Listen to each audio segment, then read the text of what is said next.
Olá, irmãos e irmãs em Cristo! Venho aqui hoje gravar para vocês mais um vídeo do meu canal revelando as profecias da Bíblia. E no vídeo de hoje é a série Escola Sabatina, livro de Êxodo, capítulo 7, o pão e a água da vida. Antes de eu falar sobre esse assunto, eu preciso da ajuda de vocês para se inscreverem no meu canal revelando as profecias da Bíblia. Deixe seu like, ative os sininhos de notificações para receberem o meu vídeo. Compartilhe com o maior número de pessoas que vocês puderem o conteúdo do meu canal. Preciso da ajuda de vocês. Agora vamos orar para fortalecer mais a nossa fé. Querido Deus e Pai, muito obrigado por esse sábado do Senhor que começou ontem ao pôr do sol e que termina hoje ao pôr do sol. 24 horas de adoração e louvor. Por isso, meu Deus, o sábado do Senhor chegou. Então fique comigo nesses minutos e segundos que eu estarei pregando essa lição maravilhosa da Tua Palavra, Senhor. E que o Senhor faça-me de mim o seu servo para pregar essas verdades. Tudo isso agradeço e oro em nome do meu Salvador, Jesus Cristo. Amém. Então, povo de Deus, vamos lá. O pão e a água da vida.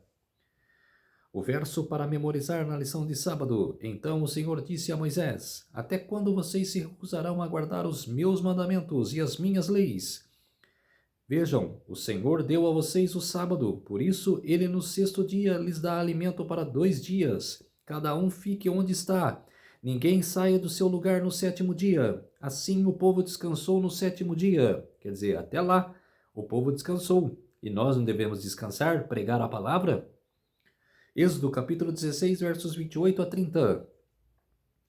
Depois de deixar o Egito, Israel estava em uma jornada desconhecida para a terra prometida.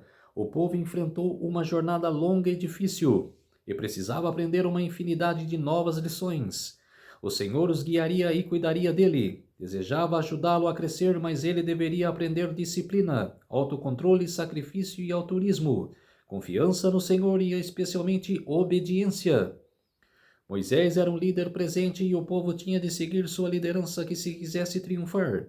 Era crucial que todos os permanecessem juntos, cooperassem como uma comunidade e ajudassem uns aos outros.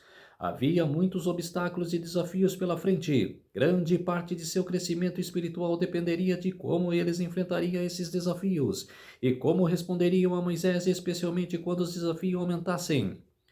Segundo um ditado chinês, uma jornada de 1000 milhas começa com um único passo. Isso era verdade. Para os israelitas, eles precisariam confiar nas instruções do Senhor a cada passo. Infelizmente, como veremos, eles não aprenderam essas lições tão facilmente. Aí vem a pergunta, né? Mas quem aprende? Só haver murmurações. Lição de domingo: Águas amargas. Nas narrativas bíblicas, diferentes papéis são desempenhados por diferentes personagens, bons e maus, e precisamos prestar bastante atenção aos enredos, lugares, ritmo e vilões. No entanto, o elemento mais importante é um enredo, geralmente é a solução da crise e as lições aprendidas. Não é diferente nesses relatos. O episódio mostra que Deus traz solução e paz. No entanto, sua obra é afetada pela incredulidade das pessoas, devido à constante murmuração e desobediência. Os hebreus experimentaram graves adversidades e até mesmo tragédias. Eles trouxeram sobre si muitas dificuldades por causa de sua incredulidade e indisposição para se arrepender. Pergunta número 1. Leia Êxodo capítulo 15, versos 22 a 27.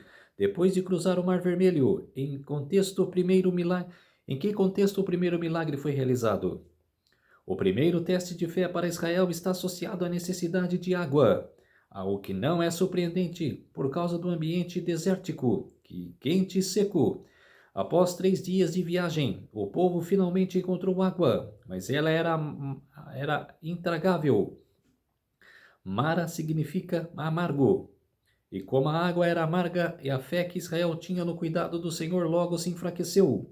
No entanto, Deus reagiu demonstrando compaixão, e o primeiro milagre foi realizado com um pedaço de madeira. Obviamente não foi a madeira, mas o Senhor que tornou a água doce e potável.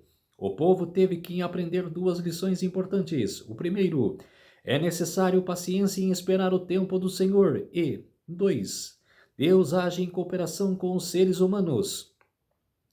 No entanto, os israelitas não deram o devido valor a muitas coisas e logo se esqueceram dos milagres que Deus havia feito por eles, pelos quais tinha acabado de cantar louvores, dizendo: Ó Senhor, quem é como tu entre os deuses?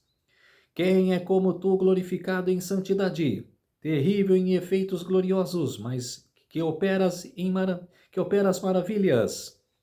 Êxodo capítulo 15, verso 11.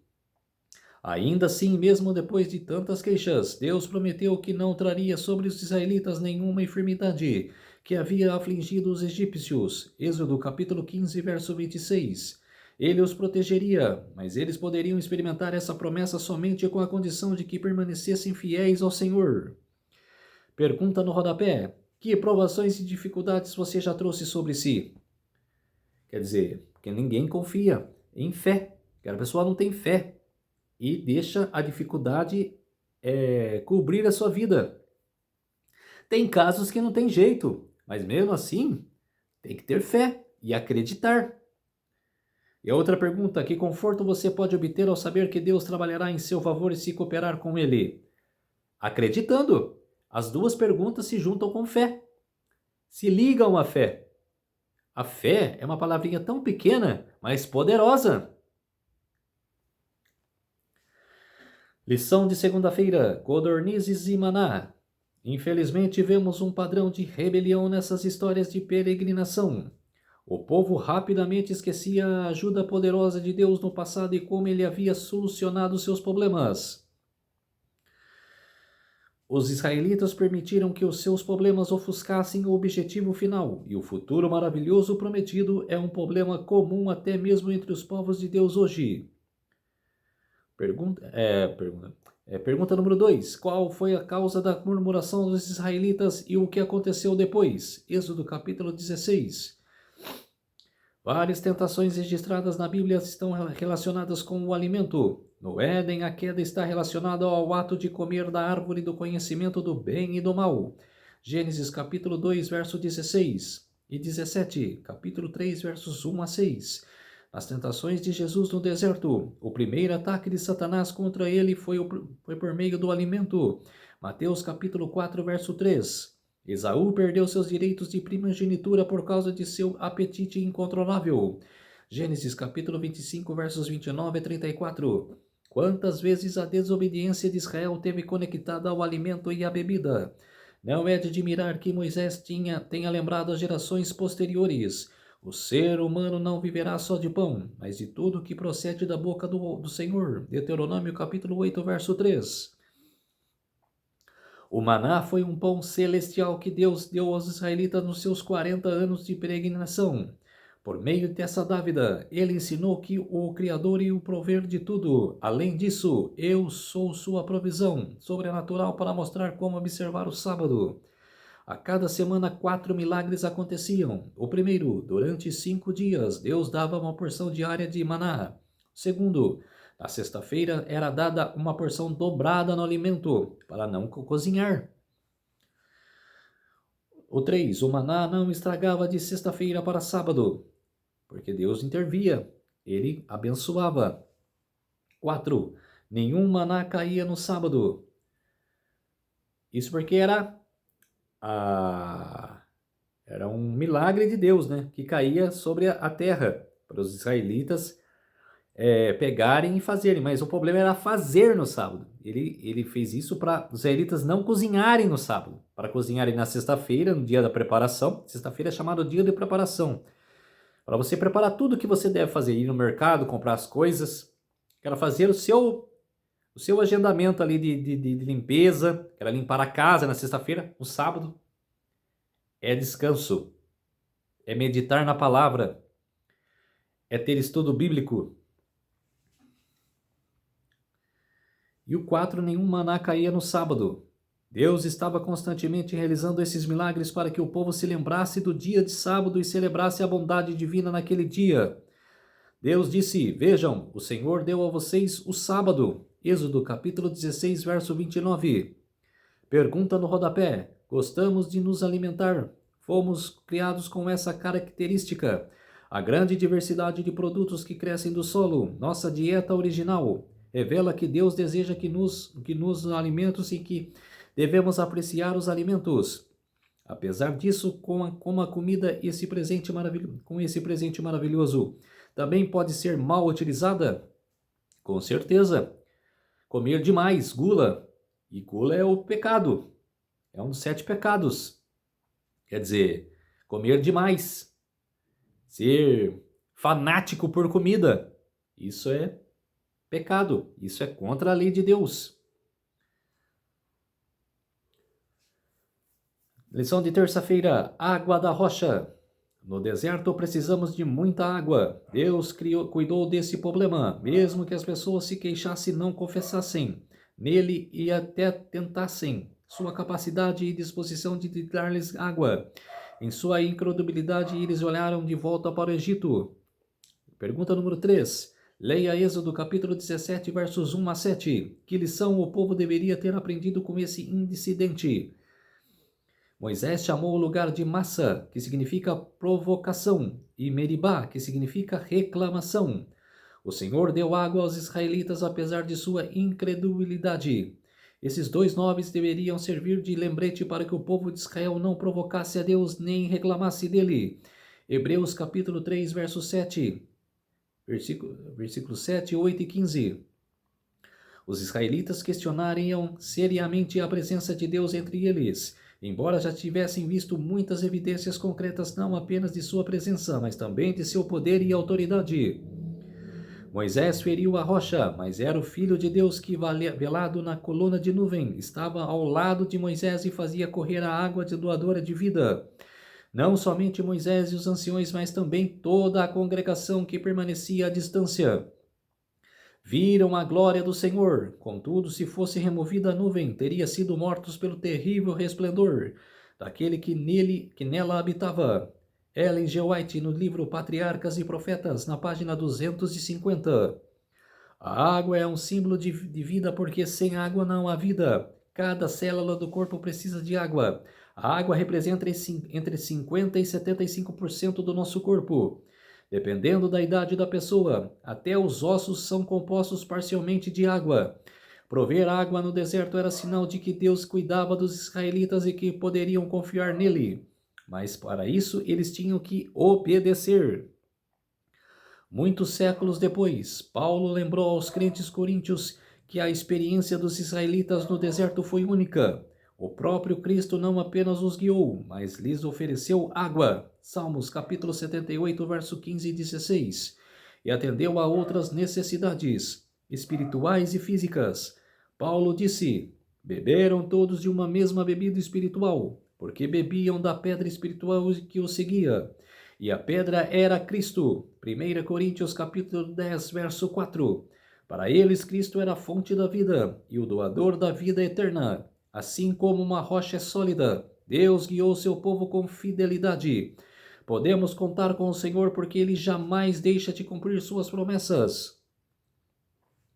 Pergunta no rodapé: quais são as áreas em que você precisa confiar em Deus hoje? Em todas as áreas.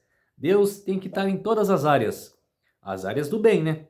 Áreas malignas, jamais. As áreas do bem, confiarmos em Deus. E mesmo estando em provações inúteis, que é os malignos, como se diz, coisas malignas, Deus está comigo. Afastai de mim isso. Essas coisas vãs, essas coisas malignas, porque Deus está comigo. Só isso já é, como se diz, importante. É outra pergunta: como aprender a submeter a vontade dele e esperar o seu tempo? É esperar o tempo de Deus. Se eu peço uma coisa para Deus, eu não quero para agora. Porque eu sei que Deus tem o seu tempo. E você deve também saber. Tem gente que fica reclamando: eu pedi uma coisa a Deus e ele não me atendeu até agora. Porque é no tempo dele. Espere. E a outra pergunta: por que isso nem sempre é fácil? Porque não é. Se você quer coisa fácil, sai por aí, conquiste suas coisas aí sem a presença de Deus. Porque quem tem a presença de Deus sabe que é no tempo de Deus. Lição de quarta-feira, Jetro. Moisés foi visitado por Jetro, seu sogro, que também é chamado de Reuel. Êxodo capítulo 2, verso 18. Jetro trouxe consigo a esposa de Moisés, Zípora, e seus 2 filhos, Gerson e Eliezer. Quando Moisés ouviu que eles estavam chegando, saiu para recebê-los. Pergunta número 4. Leia Êxodo 18. Quais importantes etapas da história da nação aconteceram nesse momento? Jetro veio porque ouviria sobre a libertação surpreendente que Deus havia realizado por Israel. Moisés narrou ao seu sogro em detalhes tudo o que o Senhor havia feito a Faraó e aos egípcios por amor de Israel, e todas as aflições que enfrentaram no Egito, e como o Senhor os havia livrado. Êxodo capítulo 18, verso 8. Jetro exaltou a bondade de Deus e suas intervenções extraordinárias em favor do povo, declarando: Bendito seja o Senhor, que libertou vocês das mãos dos egípcios e da mão de Faraó. Agora sei que o Senhor é maior do que todos os deuses, porque livrou este povo das mãos dos egípcios, quando agiram arrogantemente contra o povo. Êxodo capítulo 18, versos 10 a 11. Vemos aqui um exemplo de como Israel deveria ser uma testemunha para o mundo de quem é o verdadeiro Deus e o que ele pode fazer por seu povo. Ao mesmo tempo que Jetro aprendeu sobre Deus, ele próprio tinha algo a oferecer ao povo de Deus. Conselhos sábios e benéficos. Moisés precisava organizar o sistema legal de Israel com base em princípios justos e imparciais. Ele também precisava de juízes dedicados e fiéis. Pessoas íntegras. Jetro sabiamente enumerou as seguintes qualificações. Primeiro, pessoas que temessem a Deus. 2, que fossem confiáveis. E 3, que odiassem o ganho desonesto. Foram nomeadas pessoas capazes de fazer caráter que liderassem grupos de 1.000, de 100 e de 50 e de 10. Assim, a carga de Moisés seria reduzida. Ele poderia se concentrar em problemas mais relevantes e o povo seria bem servido. Moisés aceitou o sábio conselho de Jetro, Êxodo capítulo 18, verso 24, e numerou líderes para diferentes funções administrativas. Deuteronômio capítulo 1, versos 9 a 18. Pergunta no rodapé. Moisés poderia ter ignorado aquele idoso e dito a ele para não se preocupar. Mas ele não fez isso. O que aprendemos com a disposição de Moisés de ouvir os conselhos de seu sogro? Não só de seu sogro, mas de seu pai, de sua mãe, de seu irmão, de sua irmã, de seu tio, tia, parentes distantes, se puder. Conselhos de todos que você deve ouvir. Se for benéfico você aceitar, aí é você. Mas os conselhos é muito bom de ouvir. Conselhos bons, né? Não conselhos maus. E ele ouviu o seu sogro. Quer dizer, ele estava cansado de atender a todos e o seu sogro deu um benefício para ele, de ajuntar outras pessoas para ajudar Moisés. Lição de quinta-feira, o pão e a água da vida. Pergunta número 5. Leia 1 Coríntios capítulo 10, verso 11. Segundo Paulo, por que esses acontecimentos foram registrados nas Escrituras Sagradas? Paulo explicou que tudo que aconteceu aos israelitas são exemplos e advertências para os seguidores de Cristo e os ajudarão a evitar os mesmos problemas. Ou seja, eles aprenderão com esses exemplos. Essa é a instrução preeminente para nós, que vivemos no fim dos tempos. 1 Coríntios capítulo 10, verso 11. Deus concede ao seu povo o Espírito Santo para fortalecê-lo com espírito, de poder, de amor e de moderação. 2 Timóteo capítulo 1, versos 6 a 7. Para que tome decisões corretas e siga seus ensinos. Cristo é a fonte da vida. João capítulo 14, verso 6. Ele só nos transforma em sacrifício vivo, santo e agradável a Deus, de modo que não vivamos conforme os padrões deste mundo, mas deixemos que Deus nos transforme pela renovação da mente, para que experimentamos a boa, agradável e perfeita vontade de Deus. Romanos capítulo 12, versos 1 a 2. Depois de seu ministério, Jesus extraiu lições desses relatos no Antigo Testamento, especialmente sobre o maná e a água. Ele usou essas imagens para ensinar verdades sobre si mesmo, pois ele era aquele que havia conduzido os israelitas do deserto. Tudo Jesus. Pergunta número 6. Leia João capítulo 4, verso 7 a 15, capítulo 6, verso 31 a 51. Que verdades esses textos revelam para nós cristãos? A mulher samaritana descobriu que Cristo oferece algo que ela não poderia obter em nenhum outro lugar. É Deus que desperta em nós a sede interior por paz, alegria e felicidade. Portanto, somente Ele pode satisfazê-la. Salmos capítulo 42, versos 1 a 2. No contexto do maná, Jesus explicou que foi Deus e não Moisés quem havia provido esse alimento ao povo. Então ele declarou: Eu sou o pão da vida. Quem vem a mim jamais terá fome. João capítulo 6, verso 35. Jesus destacou 3 vezes que ele é o pão do céu e o pão da vida. João capítulo 6, versos 35, 41 e 48. Assim como o maná no deserto era o pão do céu. João capítulo 6, versos 31 a 32. A água da rocha era a dávida de Cristo para saciar a sede de seu povo. Além desses aspectos físicos, o pão e a água também tinham significado espiritual, pois Jesus Cristo é o pão da vida. João capítulo 6, versos 35 a 48.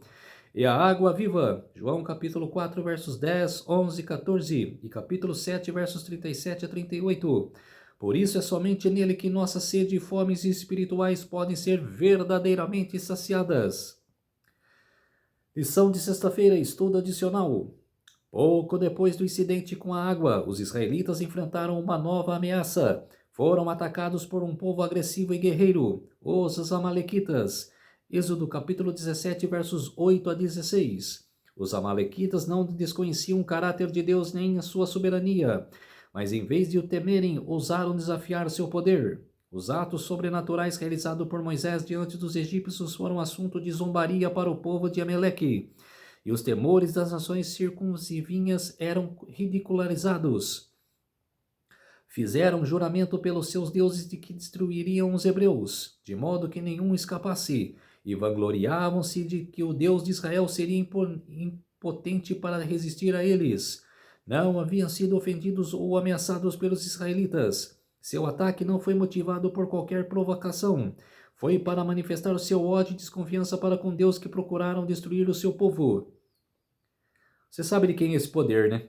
Satanás se enfureceu de ver o seu reino, né? Porque todos os reinos que existiam nessa terra, ele era o príncipe, ele era o dono. Quer dizer, ele coordenava esses impérios. Então, vendo um império destruído, ele como se diz, se enfureceu.